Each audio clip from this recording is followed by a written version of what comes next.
Hello everyone, আসসালামু আলাইকুম। কেমন আছেন আপনারা সবাই? আলহামদুলিল্লাহ, আমি তো অনেক ভালো আছি। আশা রাখছি আপনারা সবাই ভালো আছেন। কারণ ঠান্ডা এখন এত বেশি লাগে যে মোটা জ্যাকেট না হলে আমাদের একেবারেই চলে না।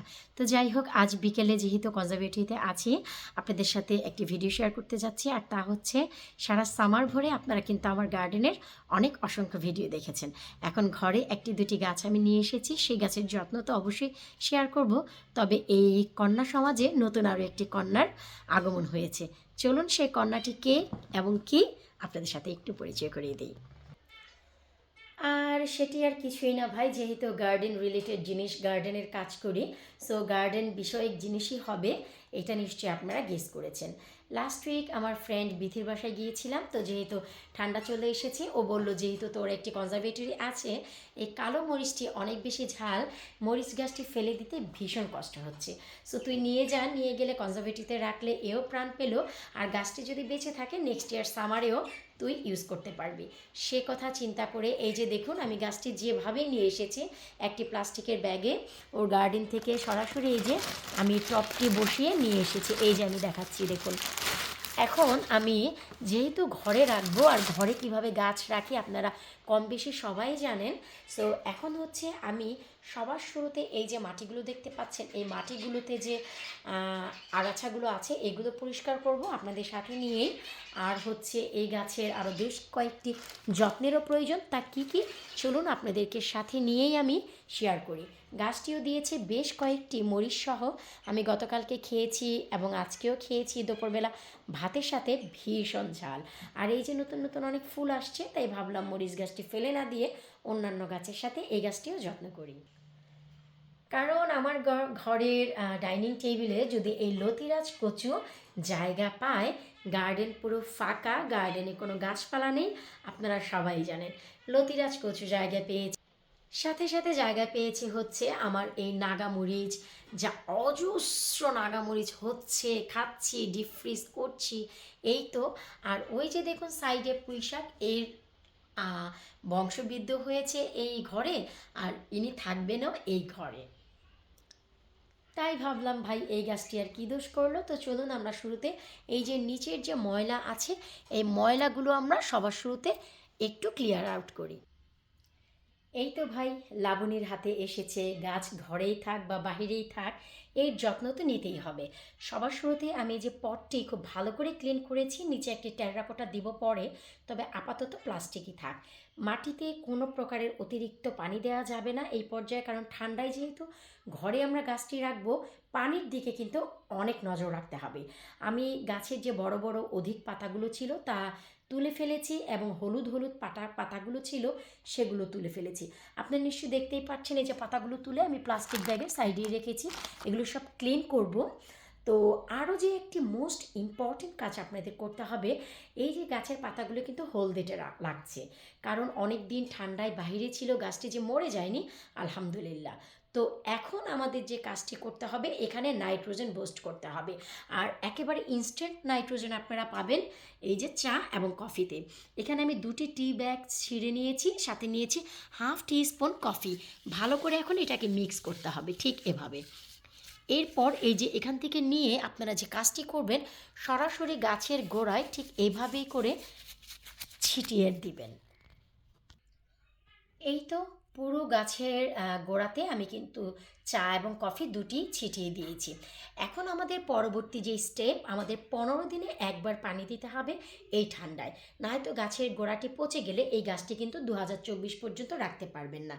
আর ঠান্ডার সময় নভেম্বর ডিসেম্বর মাসে যখন ঠান্ডা হয়, তখন মরিচ গাছে অনেক বেশি অ্যাফিড পোকা হয়।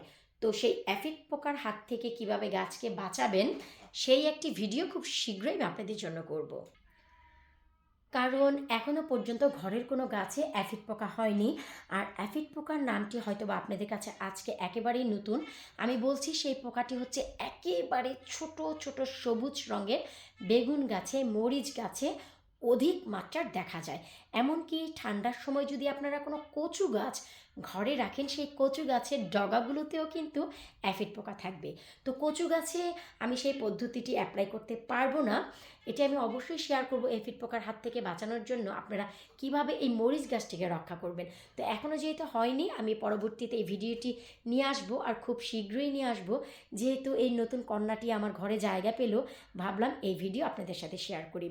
আর এই যে দেখতে পাচ্ছেন যে গাছটির কিন্তু ভি শেপ ভাবে হয়েছে, এই গাছটির 3G 5G কাটিং হয়েছে। এই যে আপনারা দেখতে পাচ্ছেন, আমি আগামী মাসেই এই যে ডাল, এই ডাল এবং এই ডালটি কেটে দেব, এই দুটি ডাল কেটে দিব, মরিচগুলো তুলে নিয়ে মাঝখানের যে এই যে ডাল 3টি আছে, এই যে আপনাদের একটু দেখাচ্ছি, এই যে দেখুন, দেখালে বুঝতে পারবেন। এই যে যে দুটি ডাল, এই দুটি ডালও আমি কেটে ফেলবো, সাইডের এই ডালটি, ওই দুটি ডাল রেখে দিব এ গাছে। ঠিক এই গাছেও একই কাজ করব। এখানে মোট 1টি 2টি 3টি 4টি 5টি ডাল হয়েছে, আমি 3টি কেটে 2টি মেন ডাল রাখবো। এতে করে এনার্জি অনেক কম খরচ হবে, গাছটি বেঁচে থাকবে খুব ভালোভাবে 2024 পর্যন্ত। এখনও পর্যন্ত অ্যাফিড পোকা একেবারেই নেই, কোনো পোকামাকড় কিচ্ছু নেই। আমি গাছটিকে নিয়ে এসেছি গত সপ্তাহে, আমি এই 1 সপ্তাহে শুধু একবার ঘরোয়া কীটনাশক ব্যবহার করেছি, এই আর কিছু না। তো ভাবলাম এই ভিডিওটি আপনাদের সাথে আমি শেয়ার করি, কারণ এই মরিচ গাছটি কিন্তু আমার অনেক পছন্দের। জায়গার অভাবে এবছর কিন্তু আমি এই মরিচের ফলন করিনি, মনে খুব ইচ্ছা ছিল, তাই দেখেন সামারের শেষে উইন্টারেও আমার ঘরে এই গাছ চলে এসেছে। মন থেকে কিছু চাও আর আল্লাহ দিবে না, এটা কোনো দিনও হয় না, আগে আর পরে। আমি কল্পনাও করিনি, কারণ যে ফ্রেন্ড আমাকে দিয়েছে বিথি, ওর বাসায় কিন্তু আমি সামারে গিয়েছি, তখন এই গাছটি ওর ছিল না। উইন্টারে যখন গেলাম ওর গার্ডেনে, এই গাছও দেখলাম, আর গাছটি ও নিজ ইচ্ছাই আমাকে দিয়ে দিয়েছে। হাজব্যান্ড ওয়াইফ সমরদা এবং বিথি ডিসাইড করেছিল আমাকে দিবে, কিন্তু আমি গার্ডেনে গিয়ে নিজেই এটিকে টেনে নিয়ে এসেছি। তো পরে শুনলাম যে ওরা অলরেডি ডিসাইড করে রেখেছে যে এই গাছটি ওরা আমার জন্যই রেখেছে, আমার কনজারভেটিভের জন্য। অনেকগুলো ভালো মরিচ রয়েছে, মাঝখান থেকে যে 1টি 2টি পাকছে। আমি বীজ করব, আপনাদের যদি কারো প্রয়োজন হয় অবশ্যই labonykitchen.co.uk /shop, সেখান থেকে ঘুরে দেখে আসতে পারেন। এই কালো মরিচের বীজও আমি অবশ্যই আপনাদের জন্য ওয়েবসাইটে রেখে দেব। তো দেখলেন তো, ঠান্ডার ভিতর নতুন কন্যাকে ঘরে এনে কিভাবে যত্ন করছে। বিশ্বাস করুন, এই চা পাতা আর কফি খুবই কুইক নাইট্রোজেন বুস্ট করবে গাছের পাতাগুলিকে সবুজ করার জন্য। আর কিছুদিন পরে, 1 সপ্তাহ পরে আমি এতে ক্যালসিয়াম দেব, যেন গাছের গোড়াও শক্ত থাকে। হ্যালো, এই যে আমার কাজী নজরুল ইসলামও চলে এসেছে। আমি মোটা মোটা জ্যাকেট পরলে কি হবে, আমার নজরুল ইসলামের জ্যাকেট লাগে না, ওনার ভীষণ গরম।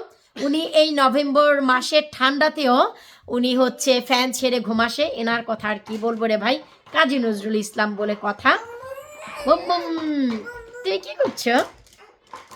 তো আশা রাখবো আজকে আমার এই ভিডিওটি আপনাদের ভালো লেগেছে। কার কার ঘরে কালো মরিচের গাছ আছে, কে কে রেখেছেন, কীভাবে যত্ন করছেন, অবশ্যই আপনাদের টিপস এবং ট্রিক্সগুলো আমার সাথেও শেয়ার করবেন।